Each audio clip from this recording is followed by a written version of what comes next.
What's up, Facebook?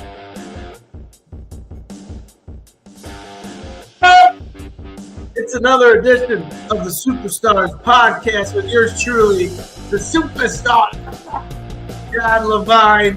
And I'm bringing you some heat tonight, guys. He may have the same amount of energy as me. I didn't say better than. I didn't say equal to. I would say just about an even plane of energy. This guy is literally setting the world on fire. He is Andy Kowalski of the Andy K team out of Opus Real Estate. And this dude is blowing up left and right. What's up, my brother? What's up, man? Thanks for having me on. Appreciate it. If you can't tell, I love the night. I love it. I am here in the office. Get shit done. All right. Get shit done. I'm at the office. No one's here. I can do whatever I want. It's quiet. My kids are asleep. It's like living a dream, bro. Yep. I love it. Love it. So we got a lot to unravel, man. You've got an interesting past and a more interesting present. I really want everyone to learn about what you do differently in the real estate space, but also how you've leveraged other things and diversified your businesses. So I'm really excited to talk about that. But let's start from square one. I always say, I love starting this off by saying, tell me about baby Andy. So where's Andy from? Tell the world where you're from, Andy. I don't know about that. I don't know. We should start there. Well, we got to. Where am I from?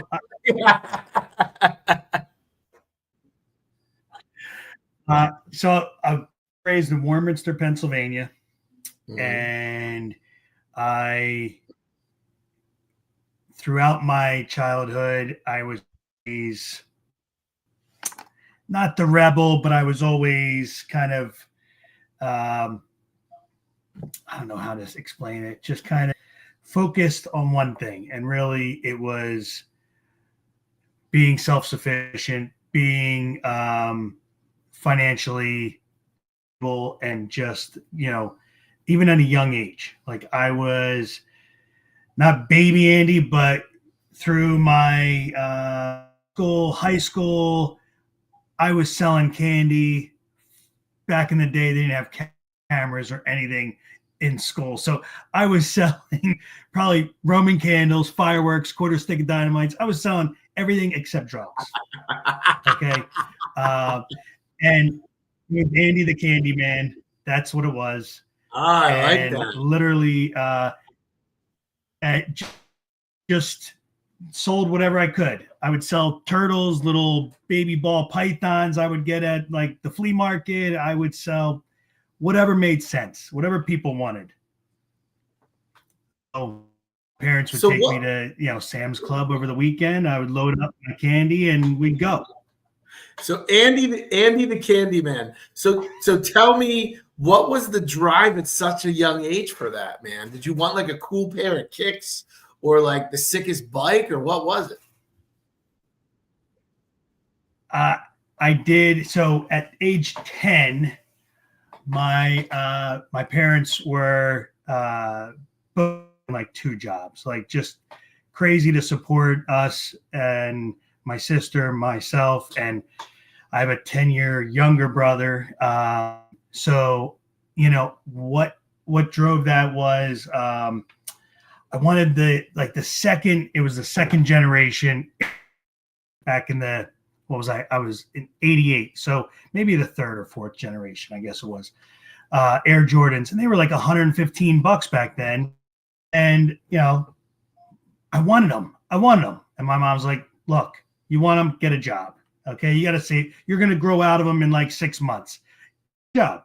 So that was really the driving force of where I am today, to say, I need to make my own money now. That's what it comes down to. At age 10, that's what I'm thinking. Okay. So is your internet bad? Is your internet bad? No. Are you seeing like a crazy delay, or is that just me? I got like There's like a crazy I got all bars. My Wi-Fi's connected. delay, bro. Like you're actually frozen right now. What? Oh shoot, it's me, bro. All right. Condition is fairly good if you're on your Wi-Fi. Try plugging in the router. Oh, it's me. Oh, no. You're killing me with this bad internet right now. Hold on.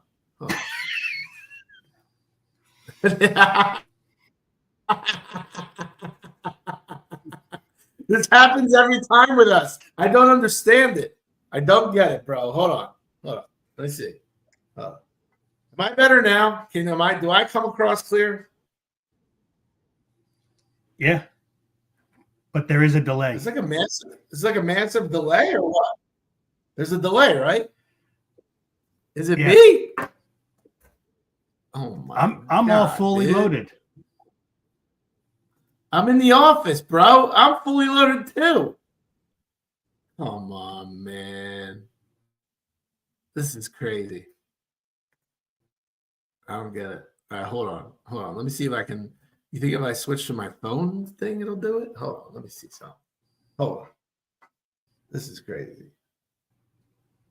I'll go to my hotspot. Do you think my hotspot will make a difference? Let's see. Killing me, bro. See if my hotspot. How about now? Well, it's slow, man. Hold on. This is how you know this is a no-frill show. No, it's like you're like a crazy delay. I don't understand why. I'm Hold on. Come on, man. Give me my hotspot. Use Wi-Fi. Connect via Bluetooth. All right, hold on. Let me try. Minor delay. Minor but brief delay. All right, hold on. John Duffin said we got a minor but brief delay.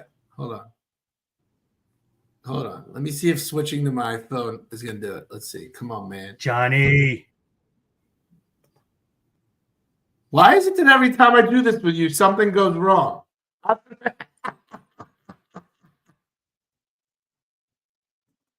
What is it with this thing here? Come on, man. Hold on. We're going to get this. And you and I are going to talk.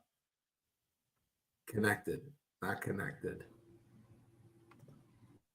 Let me see. What'd he say? Love you guys. How about now? Love you, John Duffin. Good? You're the man. I don't know, man. It's like so weirdly, oddly delayed on my end. I can't even it's like a disjointed conversation. It's weird. Hold on. Not connected. This is going to be great on the replay, isn't it? Let's see.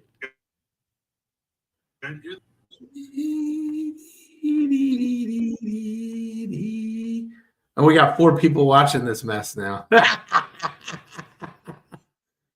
Oh man. So anyway, whatever.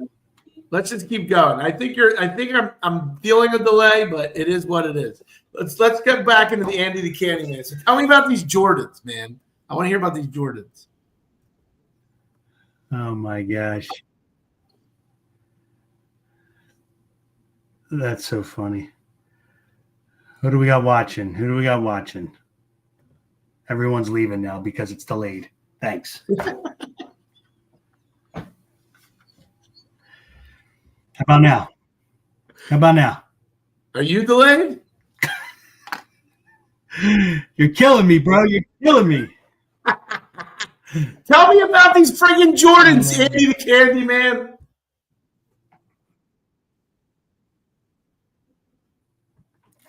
These Jordans, I'm telling you, I wanted them so bad. And can you hear me? Yeah. All right. Little delay. So I went newspaper Sunday morning looking for a job. Ended up paper route. Not just 1, 2, 3, 4, 5 routes. I'm making the money. Early morning before school. That's what I started doing. Making some money, delivering papers. I live by a golf course, so I kind of borrowed their electric golf cart to help me get done quicker, but I always returned it and plugged it back in. All right. So, but within a couple months, I had money. I bought my Air Jordans and I didn't look back. I kept making more money. Then I started buying candy. I was buying stuff that I could sell in school. What did the kids want? They wanted Pixie Sticks and Fun Dip. All right. I was selling that. Fireballs. I was selling them. All right. Whatever we need to do. And that's what evolved this entrepreneurship mind. So was the candy business your first enterprise?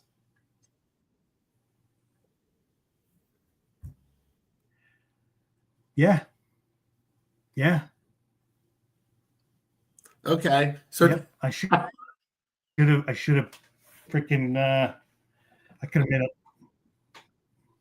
made a lot of money off of that. Yeah.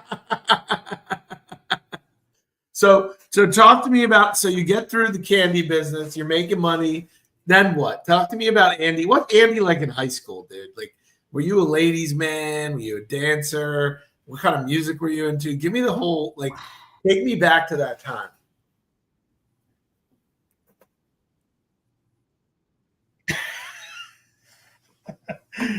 I wasn't into anything except working and making money and keeping my nose clean. Okay. Staying out of trouble, doing what I had to do to get, and that's it. So I had jobs before school, after school, weekends. I didn't start drinking until I started in real estate. Okay. So what did you do with the money? Did you take any girls out? Did you buy mom a nice gift? Like, all you talked about were the Jordans. You're now like a wealthy candy entrepreneur, right? Were you a multi-millionaire selling like Pez dispensers on the weekends or what? No.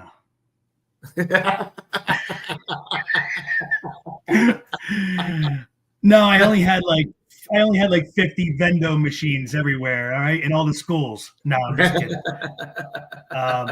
No, I had two nice cars. Well, I had my very first car was a Honda CRX, 1984. Second Nice. car, I had two cars at once. I had another little Mazda Miata convertible. So it was my little chick magnet back then. You look like a Miata guy. And I just no, I don't.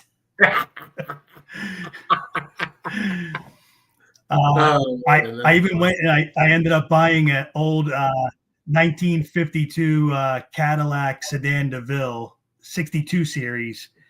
Gorgeous for $5,000. I pulled up to my parents' house. I'm only like 18 years old, and my dad goes, what the hell is this? I said, it's my antique car. He goes, you have two cars. You don't even have a house. You're living with us. Get rid of this sucker. It was funny. It was funny. What's the best story? Like, did you, oh my God, like, were you of the days of like the drive-in movies? Like, what were you doing with all those cars?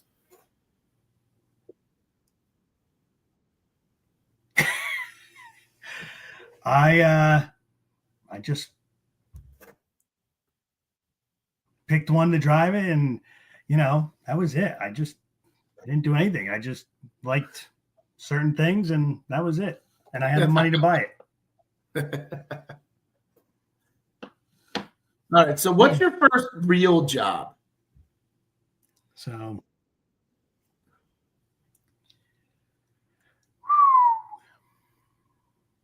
all in the same 1992, 1993, I had my longest one as a teenager was Yum Yum Bake Shop. It was a donut shop. I started right when I was 14. Got my working papers.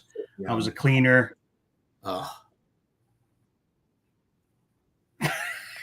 So good, man. So good. And while I was working there, I was also working at Lulu Wellington's, which was a little fine dining restaurant in Warminster. Friday, Saturday nights, I was bussing tables, making like 80 to $100 a night. And then I was also working at Rickle Home Center in Warminster, and I was running all the cashiers at that point. At 16 years old, I was running the front end, telling these little old ladies what to do and, make sure they're up for their shift. And I was still doing paper routes early in the morning. So I worked a lot. So ultimately, when did you end up moving out of mom and dad's house with all this money?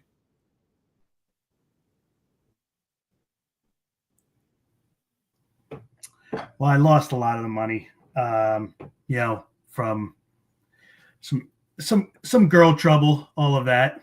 So won't go into too much of that, but lost a lot of it, when she had her boyfriend on the side, and I was working a lot, and they were blowing it up their nose and all that.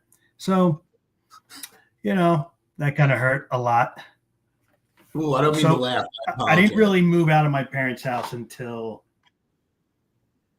hey, all life lessons. Yeah. There's no pride here. It is what it is, and you just keep moving on. You keep growing and learning from all your failures or your mistakes, and just grow. That's it. Would you classify her as a that's how I do it, and I move on. What's that? Would you classify her as a gold digger? Gold digger. No, I think she just had some. I think she just had some troubles, and I wasn't there. So I was literally working, and I was working probably 140 hours a week. So right out of high school, I was doing a lot of time, a lot of work. So okay. So then take me through. Take you through what? Take me through. So you get through all these multiple jobs, and your hunger and thirst for success keeps growing. At that point in your life, where do you think you want to be? What do you want to do? What's driving you at that point?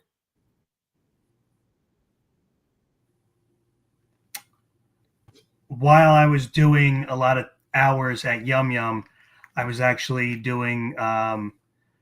I was going to school at UPenn for business and marketing. So,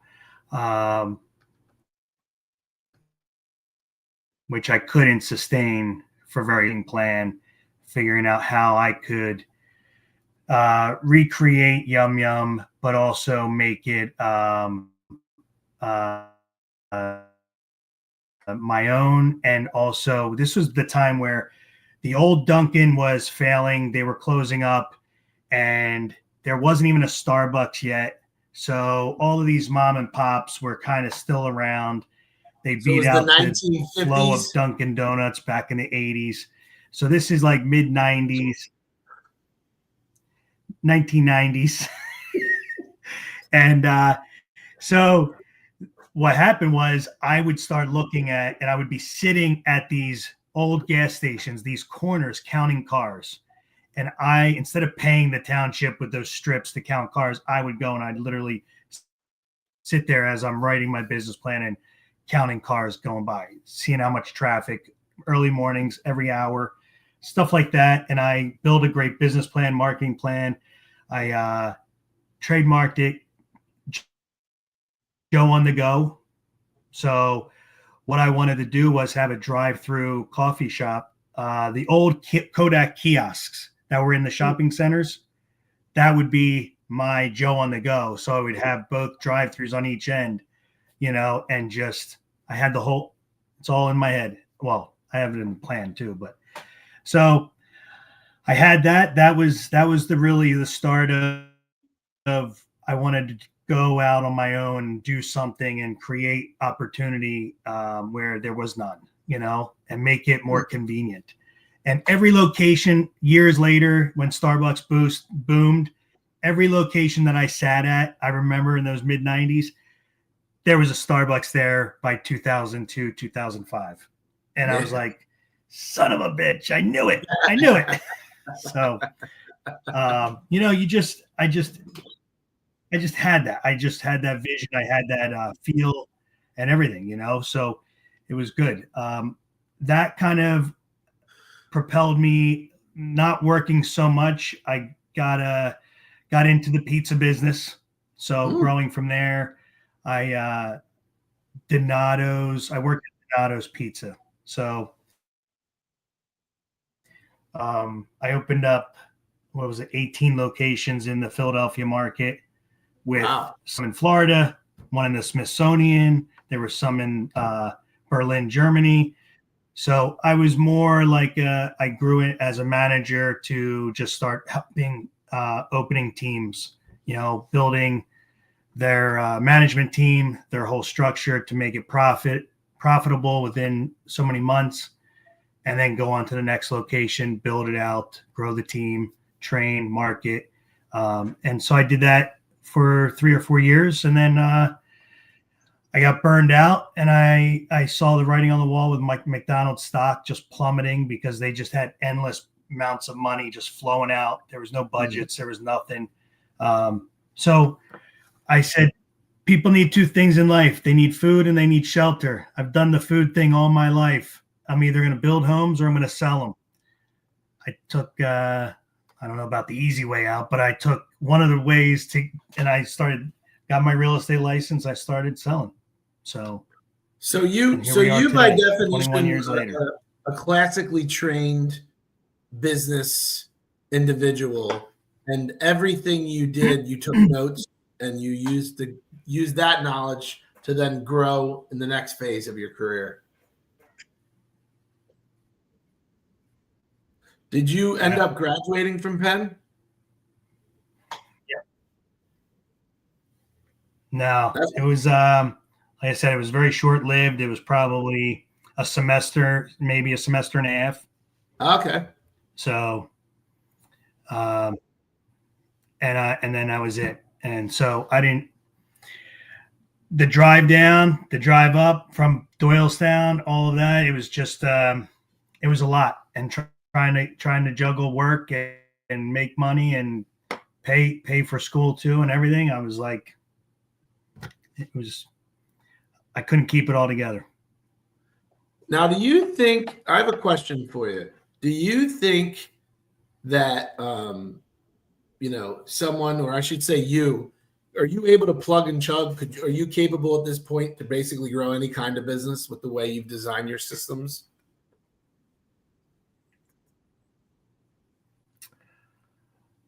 Almost there. Yep.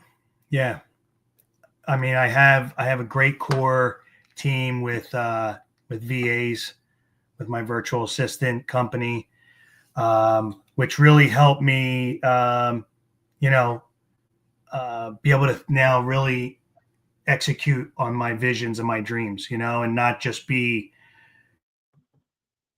Andy Kowalski, the realtor, or anything like that. It's really now, here we are, let me use my experience, my entrepreneur mindset, and really kind of fill the gaps and and make things better, more efficient, bring more value to people, not just home buyers and sellers, but what else can I do? And how else can I bring value to my world, my bubble, and beyond? And it's really, most of my friends and colleagues are realtors, lenders. So that's why I kind of focused when I was doing my whole virtual assistant agency 2.5 years ago. They were my first clients, was because I'm in it, and I've built out my SOPs, my KPIs for my real estate team. I have the groundwork already done. Like, now it's just copy and paste. Like, here you guys go. Like, any realtor that wants to come in and get a VA from Beyond Business Virtual Assistants, beyondbizva.com. Look it up. And it's nobody taught me that either. So I was let down. I failed.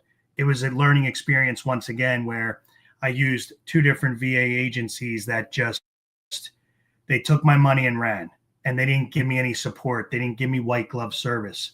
So I spent 12 grand on one agency, 8,500 on another agency. And it was such a waste of time and money, and I didn't get anything out of it, so, and no support. I was a virgin at using a VA, and I needed some help. And there was after I paid the money, they were gone. Like, oh no, you got to pay extra for that. You have to pay extra for this. I'm like, I just gave you $12,000. I just gave you 8,500. Where's my support?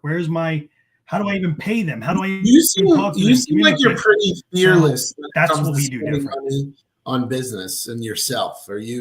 Is that some sort of something where you feel like it just, people understand you have to invest in yourself to grow? What's your take on all that? I'm curious.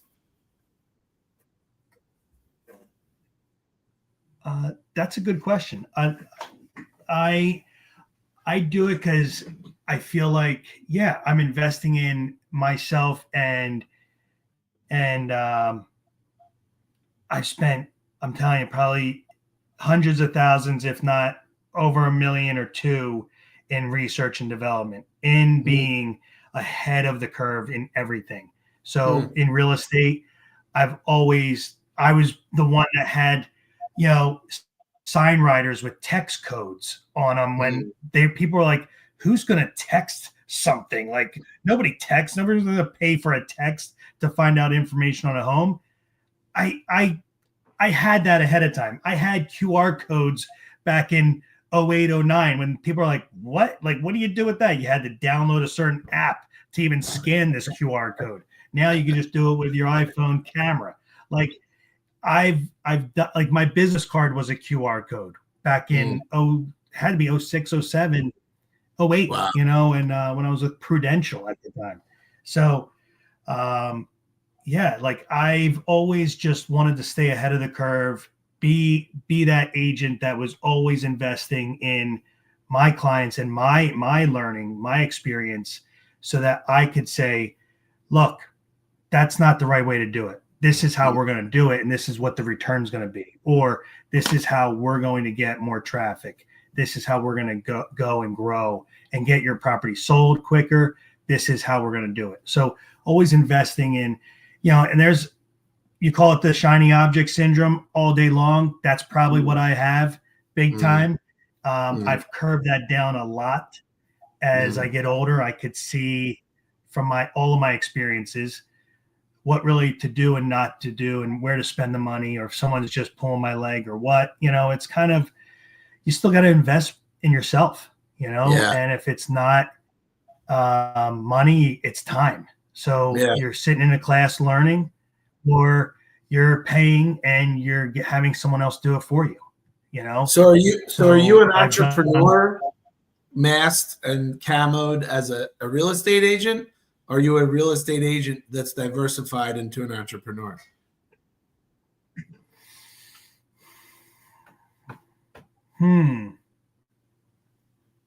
I would say I'm just a dreamer, man. I'm just a dreamer. That's all. I am an entrepreneur at heart, and I love I saw an opportunity as a realtor. It's not about the money. It's really about helping people. Like, as an entrepreneur, you kind of find you're a problem solver. Okay. You take an opportunity and you make it better, and you make it streamlined. You make it better for the consumer, the client, the business owner, whatever it is. That's what I look at. So when I'm driving down the road and I see, Tractor Supply, and I see how big it is, the signage. Why did they use those colors? Why does this, what's attracting people to that? McDonald's, perfect example, yellow and red or orange in the morning. Like those are morning colors that attract, and it's all psychology. It's all that whole mindset of what really is it that attracts us to what we do, or to what we buy, to what we love. Is it the fast car? Is it the color of the car? Like to me, I saw real estate as a springboard for something bigger and better, to make it a better opportunity for people. And I want to help a lot of people get into their first home or sell their first home, make it as very transparent and real as one of their biggest investments of their life. Like I want to make that so smooth and so easy for people that it's not stressful. It's not overwhelming. It's just literally they feel comfortable. They feel excited and happy. So I love that. I love going to settlements. That is like going to graduation. I know how you're doing the virtual assistant stuff, and we're going to get a little more into that. And I know how you're doing. We're going to talk about your new app. But what are the things that you do differently with your entrepreneurial mindset in terms of real estate? What's your overall experience that's a differentiator?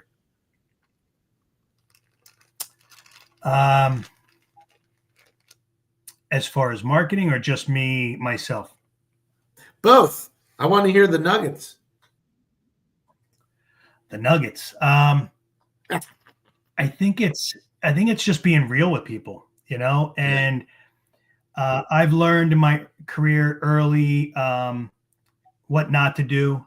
I had some mentors, some people in my life that there were some amazing people, and there were some people that taught me everything not to do in real estate, and not how to handle myself. Give me some of those. What are some not to do's?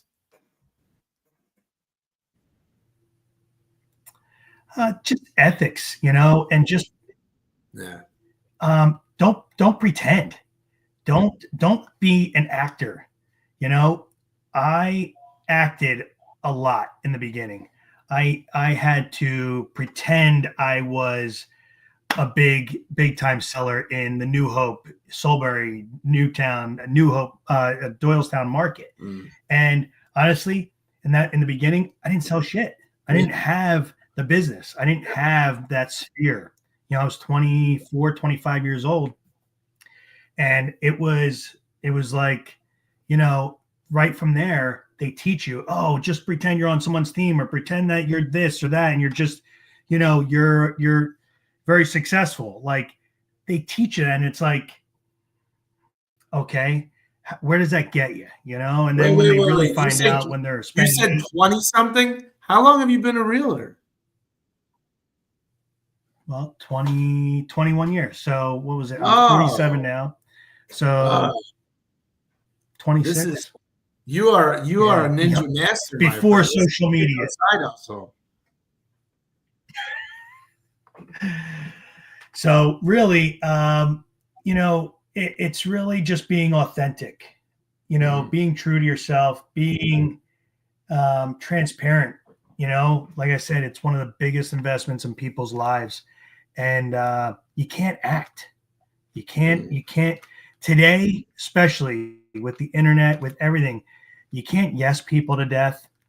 That was one of the big issues I had was, a lot of the older agents would just yes their clients to death. And it's like, do you not see, like, they can just pull up their phone and Google. You can't yes anybody to death. They're going to know if you're lying or not. Like, it was just such a crazy, like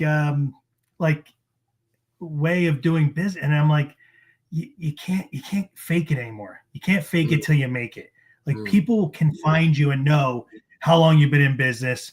Do you really know what the hell you're talking about? So why try and fake it till you make it? You can't be an actor. Be authentic. Be true to yourself. If you have core values, spread them out. We talked about this earlier this week in our lead gen class. be true to yourself, have your mission, your vision, your core values. I didn't really put my core values out there because it was me. I was a person, I had my own core values and character and reputation, but really, I needed to put them out there, put them on the line and tell me, here it is, these are my core values. This is what I stand for, integrity, ethics. We follow a great, strict, code of ethics. Like be true to yourself, and handle people with white gloves. Like they may not be where you are, or you may not be where they are, and just understanding what their needs are, what their motivation is too. They could be in a really horrific situation. They could have a death in the family that they're losing their house, whatever it is. You just got to be mindful of that and just really white glove it, and that's it. So to me, as a realtor, you got to have core values. You got to put them out there. That should be your biggest marketing tool, is putting out who you are. What do you believe in? Not politics or religion or any of that. It's really, who are you? And that's what people connect and can relate, and they'll trust you, like you.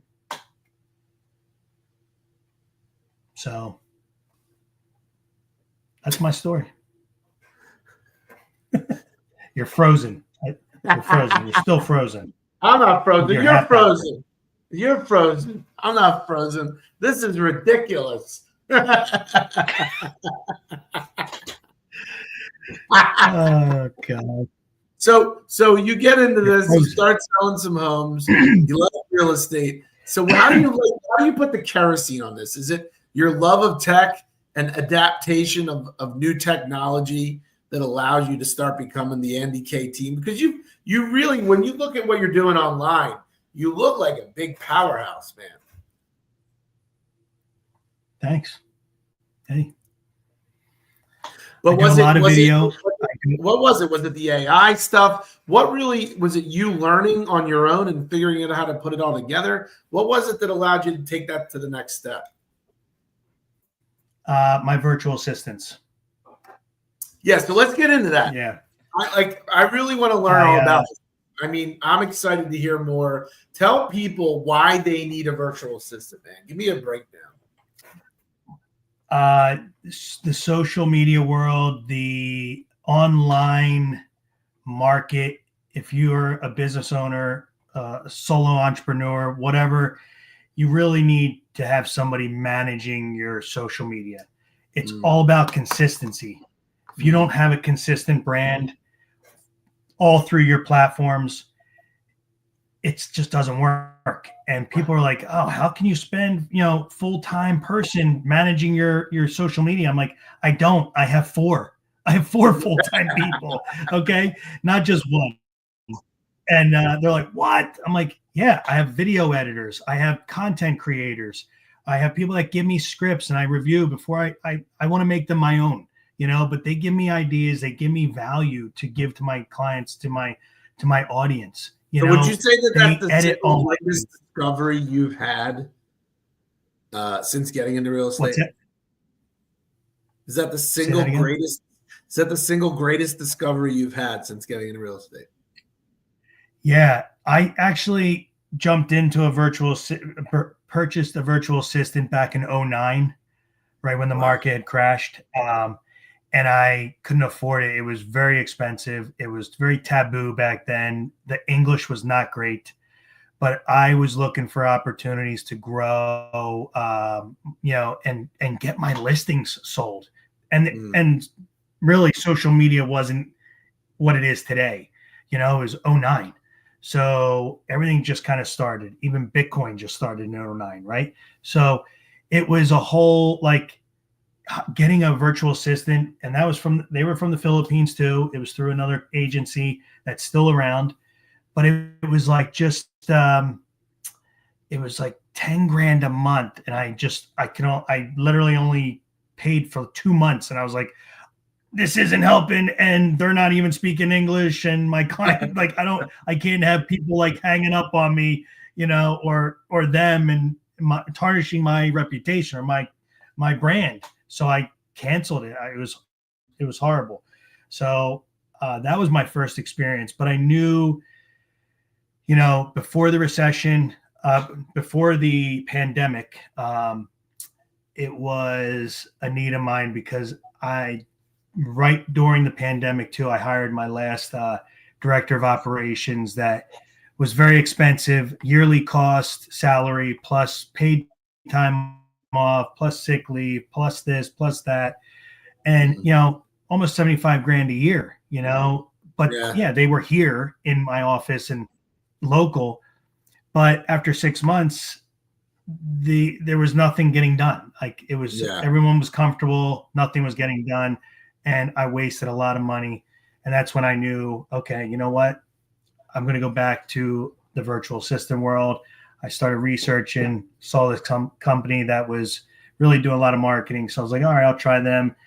They were all just fluff. They were fluff, and they took my money and was like, oh, wait, you want support too? Oh, you want to learn how to actually use a virtual assistant? Well, that's going to be more money. No, I paid you 12 grand. Effing show me how to use it and help me, support me. Like, let's be good humans to each other. Like, help me work with this person. It was really too bad, very bad experience. The reason you got into the business was because you feel very passionate about the value they bring and want to show that to as many people as you can. Yeah. That's dope, dude. That's pretty deep. Yeah. And it's scary too. It's overwhelming. It's very anxious because they're not here in front of you. They're not in your office next to you.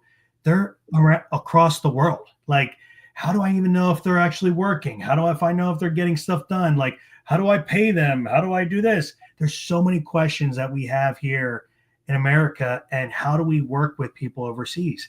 And I'm telling you, it is the best thing ever. And if anybody wants to DM me and or my team, it'll be so easy just to walk you through and hold your hand the entire time and find out really what do you need. Like, we do strategy calls and to find out, like, is it even worth for you getting? Like, we don't sell everybody a VA, every person that we talk to, and not just because they don't want to, but because we don't feel it's necessary yet. They're not there yet in their business, or they're not there that they see the opportunity and how they could actually utilize one of our VAs. So it's really our VAs are super high caliber, minimum 5 years experience. A lot of our social media manager VAs we get from Google or Meta that know the algorithms, they know ad placements, they know what your brand should look like and how it should look like it online. They're so experienced, and their salaries are ranging from $4 to $7, $8 an hour. Like, that's crazy. And that's they are so passionate. They're so passionate about helping us here in America,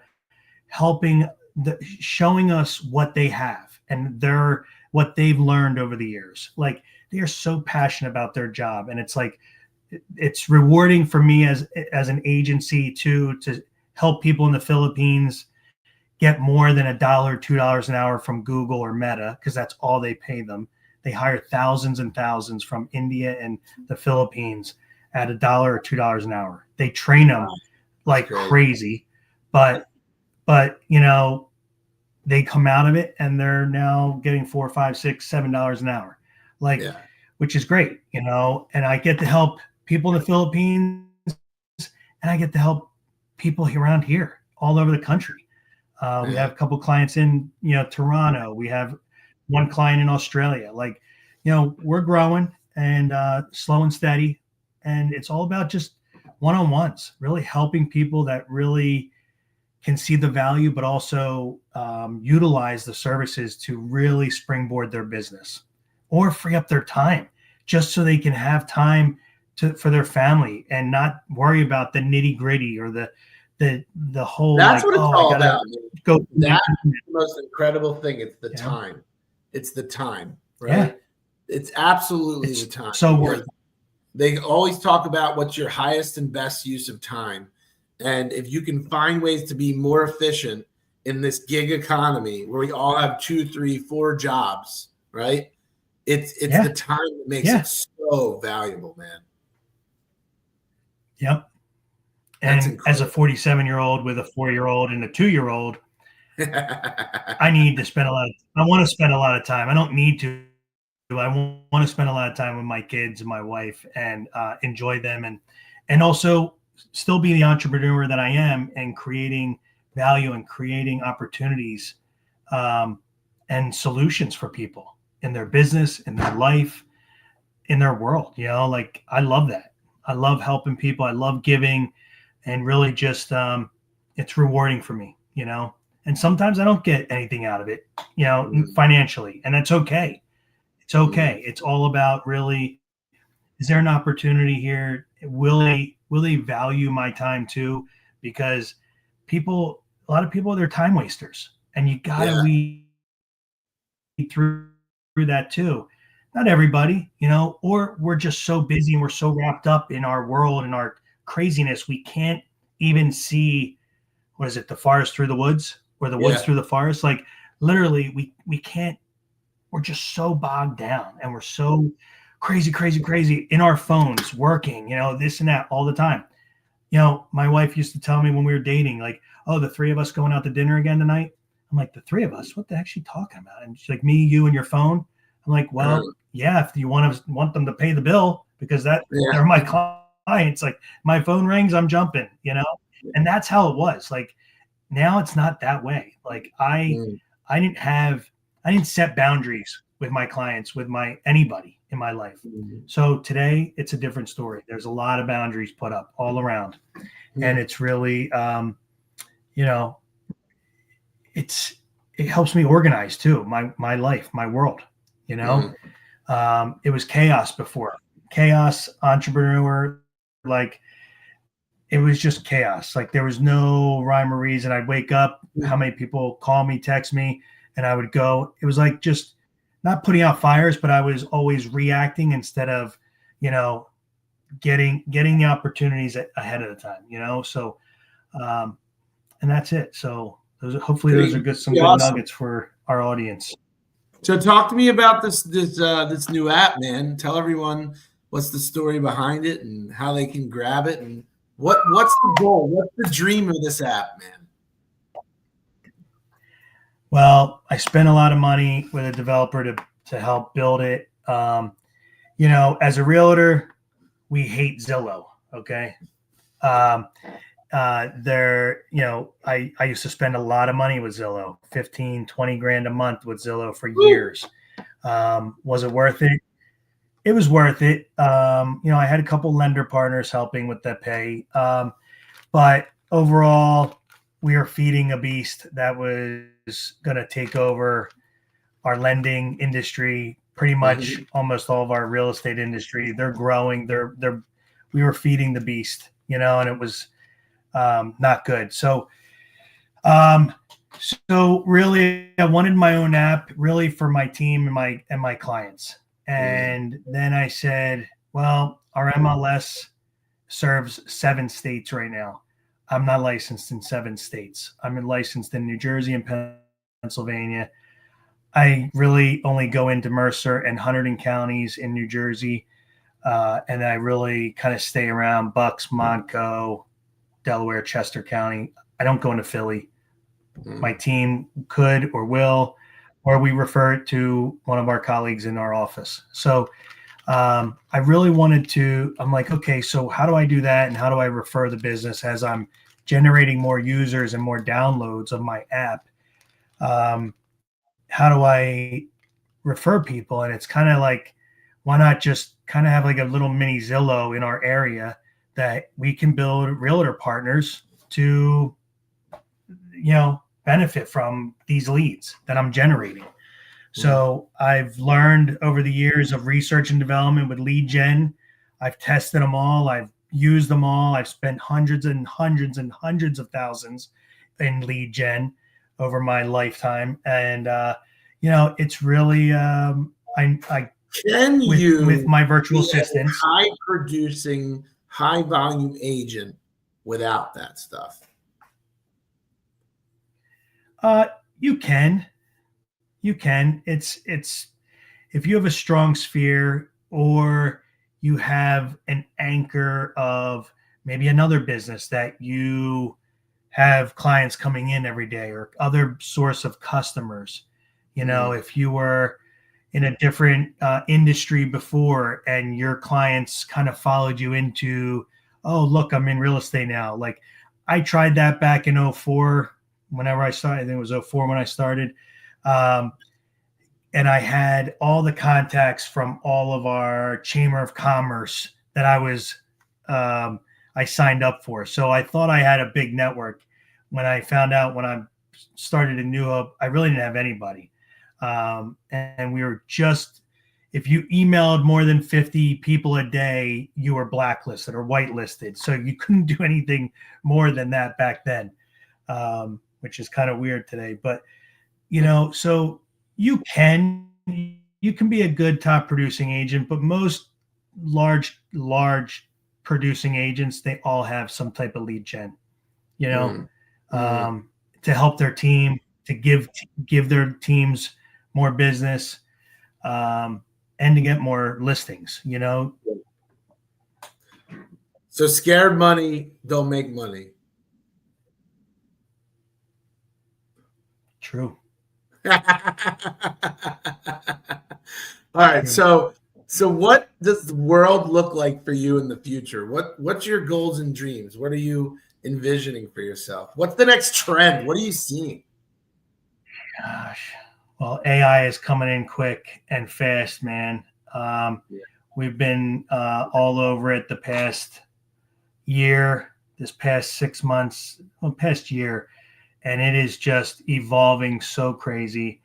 We have a whole dedicated 2-3 VAs just researching and coming up with, from lead gen, from how do we utilize it with virtual assistants to make their life easier so that we can be more productive for our clients in an 8-hour day, in an 8-hour shift. What else can we do to streamline their workload through social media branding, from managing that to videos to everything? I mean, there's so much, even from contracts, agreements, not real estate agreements, but contracts. There's so much you can do with AI, with ChatGPT, with everything. It is just growing so fast. And if you're not even using ChatGPT, you're already way behind the 8 ball.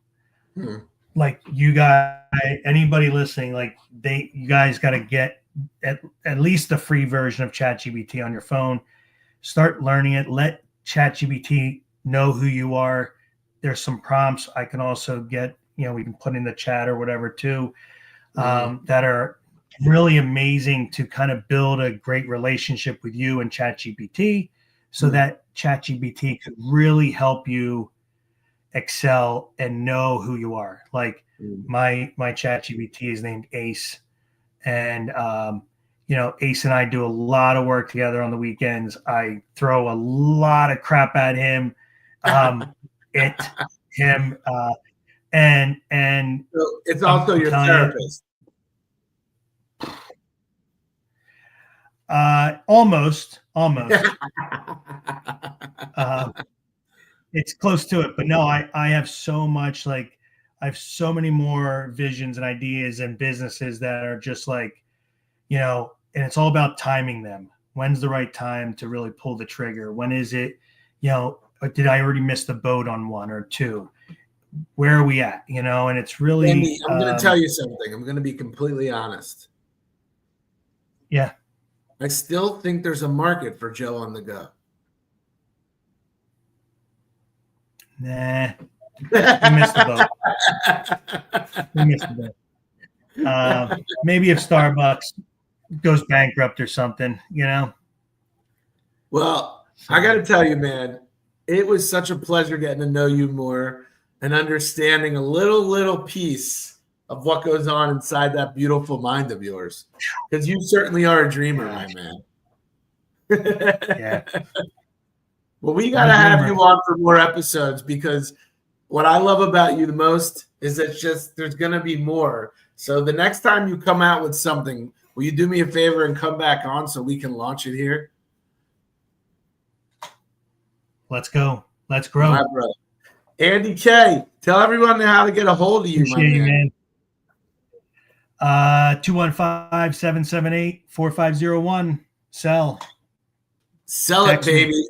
He is Don't Andy Kowalski, superstar me. Agent, superstar entrepreneur, tech geek, virtual assistant master. He is the jack of all trades, master of all of them too. You've just watched another edition of the Superstars Podcast. Follow us at Superstars Podcast on YouTube. I will see you fine people on the next episode. Peace. Appreciate you, man.